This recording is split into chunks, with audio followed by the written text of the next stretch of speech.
హైదరాబాద్లోని రవీంద్ర భారతిలో ప్రముఖ గాయకుడు ఎస్పీ బాలసుబ్రహ్మణ్యం విగ్రహాన్ని ఆవిష్కరించారు.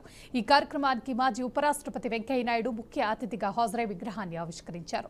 సంగీత రంగానికి బాలు చేసిన సేవలు చిరస్మరణీయమని వెంకయ్యనాయుడు కొనియాడారు. హర్యానా మాజీ గవర్నర్ బండారు దత్తాత్రేయ, మంత్రి శ్రీధర్ బాబు, బీజేపీ అధ్యక్షుడు రామచంద్రరావుతో పాటు వివిధ రంగాలకు చెందిన ప్రముఖులు పాల్గొని ప్రసంగించారు. కళాకారుణ్ణి, గొప్ప వ్యక్తిత్వం ఉన్న ప్రతిభామూర్తిని గుర్తు చేసుకుంటున్నాం.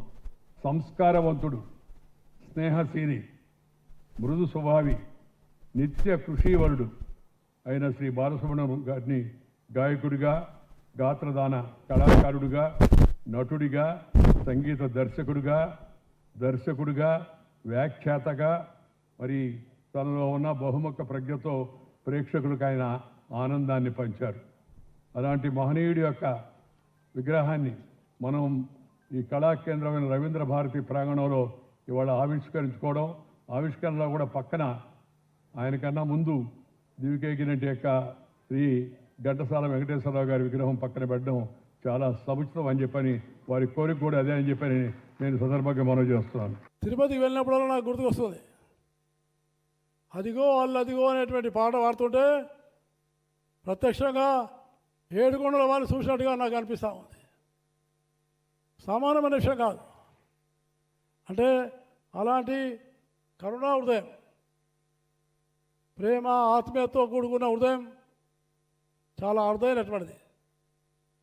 ఆయన ఈరోజు మన మధ్యలో లేరు, కానీ నాకు పూర్తి నమ్మకం ఉంది, ఆయన పాటలు మాత్రం అజరామరంగా ఇవి జీవించుంటాయని నేను మీకు సభాముఖంగా తెలియజేస్తా ఉన్నాను. ఆయన పాటలు ప్రతి ఇంట్లో, ప్రతి తెలుగు వాళ్ళ ఇంట్లో అవి బాగా ప్రాచుర్యంలోకి వచ్చి మళ్ళీ మన యొక్క ప్రాచుర్యమైనటువంటి విలువలని, వైభవాన్ని కాపాడుకునే పరిస్థితి రావాలని ఈరోజు ఆ మహనీయుడికి ఓ కులమో, ఒక మతమో, ఒక ప్రాంతమో, దేశానికి సంబంధించిన వ్యక్తి కాదు, ఈరోజు ప్రపంచ స్థాయిలోనే మన తెలుగు జాతి కీర్తిని, మరి ప్రపంచ స్థాయిలో నిలిచిన వ్యక్తిని గౌరవించుకోవాలని ఈరోజు మా రాష్ట్ర ప్రభుత్వం ఎస్పీ బాలసుబ్రహ్మణ్యం గారి విగ్రహ ఆవిష్కరణ, ఎక్కడైతే కళలను గౌరవిస్తామో, రవీంద్ర భారతి అంటే కళలను ప్రోత్సాహం చేసిన ప్రాంతం, ఇదే ప్రదేశంలో మనందరికీ తెలుసు మరో గొప్ప గాయకుడిని, వారి విగ్రహాన్ని ఇక్కడ మనం పెట్టుకున్నాం.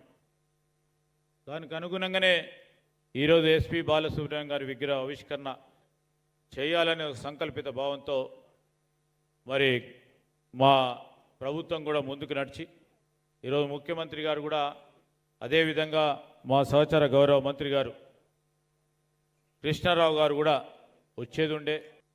ఈరోజు వారి విగ్రహం ఆవిష్కరణ, ఈ యొక్క కల్చరల్ సెంటర్, రవీంద్ర భారతి అంటేనే కల్చరల్ సెంటర్, ఇక్కడ వారి విగ్రహం పెట్టడము, దానికి సాంస్కృతిక విభాగం పూర్తిగా మద్దతు తెలపడము, వారికి నేను అభినందిస్తున్నాను. ఎందుకంటే బాలసుబ్రహ్మణ్యం గారు ఈజ్ బియాండ్ బౌండరీస్. ఒక తెలుగు వారికి కాదు, ప్రపంచంలో ఉన్న తెలుగు వారందరికీ పాటు భారతీయులు ఎక్కడ ఉన్నా సరే అందరూ కూడా ఎస్పీ బాలసుబ్రహ్మణ్యం గారి పాటను ఆస్వాదించిన వాళ్ళే వారి యొక్క అభిమానులు. ఎందుకంటే వారు పాడిన హిందీలో పాడారు, మలయాళంలో, తమిళ్లో అనేకమైన పాటలు వారు ఈ వివిధ భాషల్లో వాళ్ళు మాట్లాడడం జరిగింది.